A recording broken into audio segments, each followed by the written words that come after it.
All right, so picture this. It's a packed stadium, the roar of the crowd is deafening, and your favorite football team is about to score the winning goal. Electric, right? Absolutely pure magic. But there's another side to this picture that we don't often think about, the serious business side. Right. The side where those massive scoreboards light up with sponsor names and logos. Exactly. You see those jerseys plastered with brands. I mean, in 2018 alone, sponsorship deals in pro football hit a staggering $65.8 billion. Wow, $65.8 billion. That's mind-blowing. So what makes a company decide to shell out big bucks to have their name associated with a team? What's the strategy there? Well, that's exactly what we're digging into today. We're taking a deep dive to figure out the key factors that help professional football clubs snag those coveted sponsorship deals, and more importantly, how they hold on to them. We're going to unravel the secrets behind those partnerships. You've got it. And to do that, we're going to explore some fascinating research that focused on two clubs, one from Costa Rica, Universidad de Costa Rica, and one from Chile, Unión Española. So Latin American clubs. Interesting. Two very different footballing landscapes. How do they approach this research? Well, for the Costa Rican club, the researchers spent 2 full years, embedded with the team. They were practically part of the furniture, observing how the club operated day in and day out. Wow, 2 years.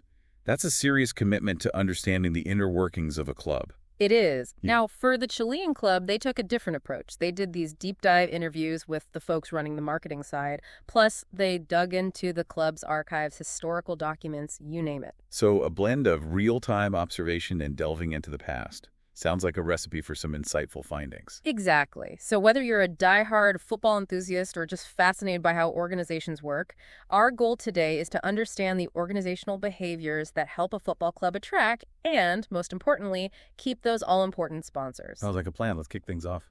Okay, so the study highlights these concepts, institutionalization and legitimacy, as a kind of crucial first step to even get in the game for sponsorships. Ah, yes. Institutionalization, basically, means the club is playing by the rules, following those formal and informal norms that govern the sport. Right, the rule book. But what about legitimacy? What does that even mean for a football club? Well, think of it as trustworthiness, a good reputation. Sponsors want to partner with clubs that appear stable, reliable, and, legitimate. They want to know their investment is safe. Makes sense. So what kind of rules are we talking about here? Oh, it's a whole web of regulations. You've got the government, of course, demanding things like taxes, permits, all that fun stuff. Then you have the football associations. In Costa Rica, it's UNAF2, and in Chile, it's ANFT. Right, the organizations that run the leagues. Exactly. They've got rules about player contracts, stadium safety, insurance. It's a long list. And, of course, let's not forget FIFA, the big boss, with its global regulations. So basically, you can't just decide to wing it as a football club. There's a whole framework you've got to operate within. Absolutely. Compliance is non-negotiable. If you step out of line, you face penalties, fines, maybe even point deductions. And you know what that means, unhappy fans? Bad press. And that spells trouble for attracting sponsors. So it's not just about avoiding trouble, it's about projecting this image of a well-run, trustworthy organization. Spot on. And here's the thing. The study suggests that this legitimacy can actually become a bit of a self-fulfilling prophecy. Once a club has that reputation, it can almost justify their actions just because they're seen as legitimate. It's like saying, well, we're a legitimate club. This is how we do things. Right. But the big question is, does all this actually translate to more sponsorship deals? Right. Does all this playing by the book really make a difference in attracting sponsors? That's one of the core questions the researchers explored. Okay, I see. So they really wanted to know. Do legitimacy and institutionalization actually drive behavior? And do those behaviors actually make it easier for a club to attract sponsors? Exactly. And the study actually found some really interesting examples of what happens when a club's reputation takes a hit, when that legitimacy is called into question. Yeah, it's like a domino effect, right? One thing leads to another. Exactly. Yeah. Let's take the case of Universidad de Costa Rica, for example. They had this long-standing partnership with the University of Costa Rica, the public university. And the university was a major source of funding for them. But then, in 2015... Uh-oh, I sense a plot twist. A university audit uncovered some, let's say, irregularities in the club's accounting. And the fallout. The university pulled the plug on funding. Poof. Gone. It was a big chunk of their budget, nearly half of their monthly expenses. That's a huge financial blow. Talk about a legitimacy crisis. It was. And the impact on their sponsorships was immediate and devastating. The bad press, the questions surrounding their financial management, it all eroded their credibility. New sponsorship deals dried up, existing sponsors got cold feet. It was a mess. So what did they do? Well, a private company called Contella Mundial CTM for short stepped in and took over the club's administration in May of 2017. So a new sheriff in town. That's right. But CTM was a new player in the scene. They didn't have the same established reputation as the university. And the abrupt break with the university raised questions about the club's stability and trustworthiness. It was a fresh start, but a shaky one. So what happened to their sponsors? Did CTM manage to salvage the situation? Well, not entirely. All of UCR's jersey sponsors bailed. They were gone. Only a handful of billboard advertisers stuck around. Basically, they had to rebuild their sponsorship portfolio almost from scratch. Talk about starting from square one. It's a stark example of how quickly things can unravel when a club's legitimacy is shaken. It really is. It shows how crucial that foundation of trust and stability is for attracting sponsors. Now, Union Española's story, it's a bit different. Their legitimacy challenge stemmed more from their past actions, the choices they made. Okay, so tell me about Union Española's situation. Well, back in the 70s and 80s, they were a force to be reckoned with. On-field success, trophies, the whole shebang. But to achieve that, they took some, well, let's say, risky financial decisions. So they went all in for glory, but maybe stretched themselves a bit thin financially? That's one way to put it. Yeah. And those choices came back to bite them in the 90s, led to their only relegation in 1997. And then, more recently, in 2018, they got hit with another major setback. The Chilean Treasury, the Tesorería General de la República, they seized UE's broadcasting contract. Whoa, their broadcasting contract. That must have been a massive hit to their revenue. Why did that happen? Basically, financial issues. They're facing a shortfall of about $1.4 million US. The immediate consequence, they couldn't sign new players for the 2018 season. Can you imagine? Your hands are tied. You can't reinforce your squad. Ouch, that's a tough spot to be in, especially for the fans. It was a PR nightmare. It fueled doubts about the club's future, and naturally, that trickled down to potential sponsors. Who wants to partner with a club that seems to be teetering on the edge financially? So they were really battling to restore that trust, that legitimacy, to reassure their existing sponsors and entice new ones. So it sounds like legitimacy is kind of like the foundation of a house. You can't build anything lasting without it. That's a great analogy. It's the bedrock upon which everything else rests. And remember, sponsors often want concrete proof that a club is financially sound, up to date with their taxes, Social Security payments, all that. They're not just taking your word for it. Right, show me the receipts. But of course, just being legitimate isn't enough to land those big sponsorship deals, right? I mean, clubs need to actively go out and get those contracts. And the study talks about these ideas of emulation and differentiation, which seem kind of contradictory, don't they? It's a fascinating dynamic. Clubs are operating in this space where they have to conform to all these rules and norms, so naturally they end up resembling each other in many ways. But at the same time, they need to stand out, to carve out a unique identity to attract sponsors. So they're trying to be the same but different. Exactly. The researchers were curious about how these two seemingly opposing behaviors play out.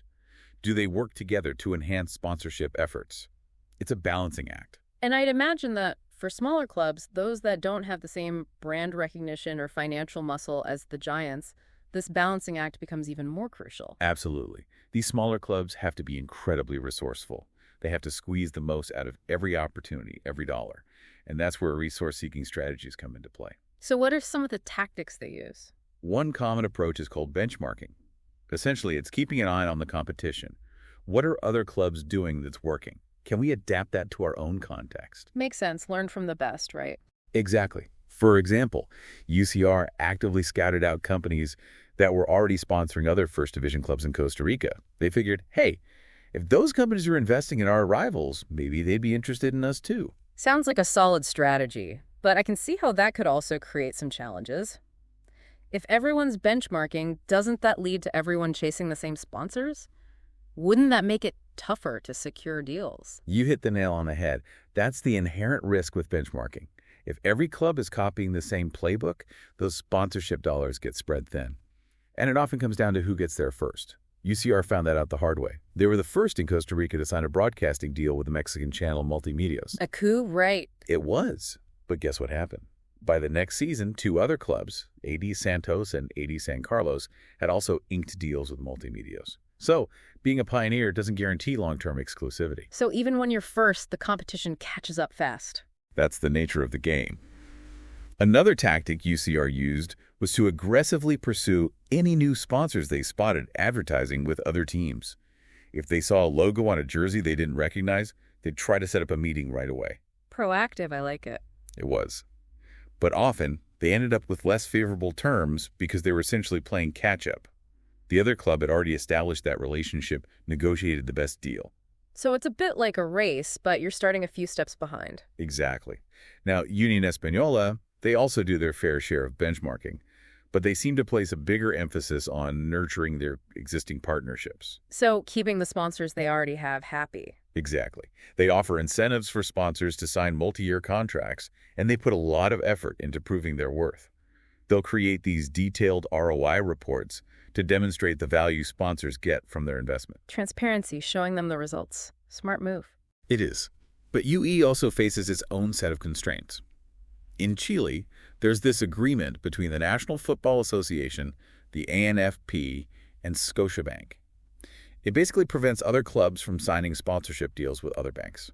So their options in that sector are limited. So external factors shaping the sponsorship landscape. Precisely. And they also have this group of well-established companies in Chile, big names like Cristal, the brewery, PF, the food company, and Gato, the winery. Yeah, those are iconic Chilean brands. Right. And they've been sponsoring football for ages. But the problem is their budgets are finite. They can't sponsor every club, so they have to be selective. So it becomes a fierce competition for those coveted sponsorship dollars. It is. That's why finding ways to differentiate themselves, to offer something unique, is so crucial for clubs like Unión Española. They can't compete with the giants like Colo-Colo, Universidad de Chile, or Universidad Católica on pure brand recognition. Right, they have to carve out their own niche, find their own unique selling point to attract sponsors. Exactly. UE focuses on building their own brand equity. They leverage their history, their values, their unique identity to appeal to a specific type of sponsor. Okay, so we've talked about playing by the rules, being legitimate, and finding ways to stand out from the crowd.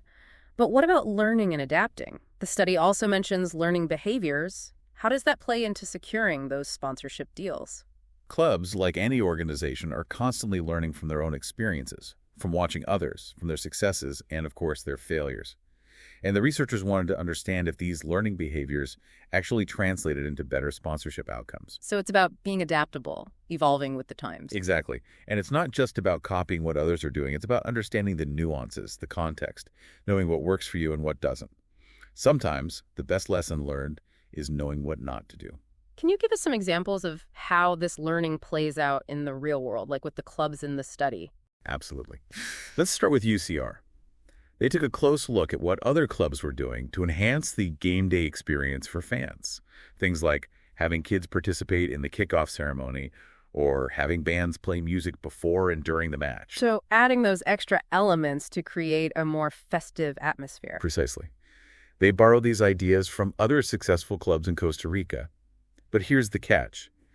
The study didn't find a clear link between those changes and increased sponsorship revenue. So it might have made the fans happier, but it didn't necessarily translate to more sponsors knocking on their door. Exactly. And they also tried this experiment with moving some of their home games to different stadiums to boost ticket sales. They even played a semifinals match in their opponent's stadium. Wow, bold move. It was. And it did give them a short-term financial boost, but it also risked alienating their core fan base. So it's a prime example of how learning doesn't always lead to positive outcomes, especially when it comes to sponsorships. Right. Sometimes those experiments backfire. They do. Now, when CTM took over UCR, they brought their own lessons learned from their experience managing a club in Colombia called Deportes Quindío. They also spent a lot of time trying to emulate the strategies of successful Costa Rican clubs within UNIFED. They were pretty upfront about the fact that they had underestimated the costs of running UCR. So a steep learning curve. It was. They realized it would take several years of investment before the club could become self-sufficient through sponsorships and ticket sales alone. Okay, makes sense. So learning from others, but also acknowledging the need to tailor those lessons to your specific situation. Exactly. Now, Unión Española, given their Spanish roots, their owners often looked to Real Madrid for inspiration, although they recognized the huge difference in scale. But locally, their main model was CD Universidad Católica, a Chilean club known for its strong management. So a mix of global aspiration and local inspiration. You got it. But even with their focus on being different, their own history book, Soy de la Unión, constantly references the bigger Chilean teams. So they're aware of the competition even when they're forging their own path. Absolutely. They're not operating in a vacuum. They're constantly observing, learning, and adjusting. And the study highlights that there's always a danger in blindly copying models that might not be as successful as they appear. They use the Brazilian Football League as an example. It's often held up as a model for other Latin American leagues, but it's actually been shown to have pretty low technical efficiency. So it's not just about copying, it's about critical thinking, understanding the context. Exactly, and the study really brings all these different factors to life by looking at the concrete impact on sponsorship deals. They have this fascinating Table 1 that breaks it all down. Okay, so let's dig into that table. What did it reveal about UCR and Unión Española's sponsorship journeys? Well, for UCR, the most striking thing is the dramatic drop in sponsors after they lost their connection with the university and during that initial period under CTM. In 2015, their last year with university backing, they had 7 jersey sponsors and 13 billboard sponsors. By 2017, those numbers plummeted to just 1 jersey sponsor and 4 billboard sponsors. That's a steep decline, a real testament to the damage that loss of legitimacy can cause. It is. And although they did start to see some recovery in CTM's second year, it was a slow climb. They really struggled to secure consistent long-term sponsors. In fact, they didn't have a single jersey sponsor who stayed with them for the entire 5 years of the study, and only 2 billboard sponsors stuck around consistently. So those administrative changes really created a sense of instability, making sponsors hesitant to commit long-term. Exactly. The number of multi-year contracts they secured also dropped significantly after the university connection ended. Now, Unión Española, their situation was quite different. They'd been under the same management, Universidad SEK, since 2008, so there was more stability. They even won the league championship in 2013. So they were riding high. How did that translate to their sponsorship portfolio? They consistently had 2 jersey sponsors for all 5 years of the analysis, and 4 of their jersey sponsors and 4 billboard sponsors signed multi-year deals. Wow, that's impressive. Clearly that stability paid off. It did. And here's the kicker. Since 2016, all of their jersey and billboard sponsors have been signing multi-year contracts. So a real vote of confidence from their sponsors. Exactly. It shows the importance of consistent management, building trust over time, and maintaining that crucial legitimacy. However, the study reminds us that even for a club like UE, that hard-earned success is not guaranteed. Those recent financial challenges highlight how quickly things can change, how crucial it is to stay vigilant. So it's a constant game of building, maintaining, and sometimes rebuilding that reputation. Spot on. It's a dynamic process, and it's never-ending. It really is. And it's amazing how all these organizational factors, things that seem unrelated to the actual sport, can have such a massive impact on a club's ability to secure those crucial sponsorship deals. It's a reminder that the business side of professional football is just as complex and fascinating as the game itself. Absolutely. So as we wrap up this deep dive, I want to leave our listeners with something to ponder. We've seen how vital legitimacy is, how clubs are constantly trying to find that sweet spot between fitting in and standing out, and how they're always learning, adapting, and evolving their strategies. But think about it. Are these dynamics unique to football? Or are they playing out in other sectors, other industries? What seemingly non-business factors might be shaping the success of organizations that rely on external partnerships and public perception? Food for thought. Excellent point. There's a lot we can learn from the world of professional sports, even if we're not diehard fans ourselves. Exactly. It's all about understanding the bigger picture, the forces at play, and recognizing that sometimes success hinges on factors that go far beyond just the core product or service you offer.